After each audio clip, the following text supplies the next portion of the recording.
Back in October, we told you about how voters in the Mapleton School District rejected a $7.2 million school bond referendum. Good evening. Thank you for joining us. Mike has the evening off. Tonight, organizers held a community meeting in Mapleton to discuss some of the building options. Valley News Team's Giovanna Simic tells us what changes would come if voters pass the bond referendum and how people who live there are reacting to it. Voters in the Mapleton School District have another chance to vote for a school bond referendum that would help improve the building. This time around, the school district held informative meetings for community members to know what they are voting for or against. It wasn't very clear to a lot of us, and I think a lot of people didn't know what they were voting for. More than 50% of voters said yes last time, but 60% was needed for the referendum to pass.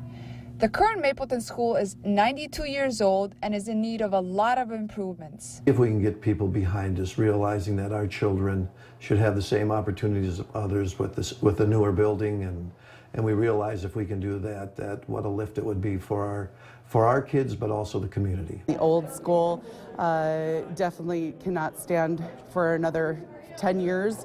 It's weathered its time, and we just need to go ahead and proceed with a new school. The school district is also hoping to build a new school because the city of Mapleton keeps growing. We have a possibility of 150 new rooftops coming up here in the next few years. And with that, and if we get a percentage of those kids, then we will run out of room. According to the Mapleton School District website, the taxes on a $100,000 home would jump $200 a year, from $327 to $532. That's about $17 more a month. If my taxes have to go up for my kids to go to a good school, then that's what I got to do. In Mapleton, Giovanna Simic, Valley News Live.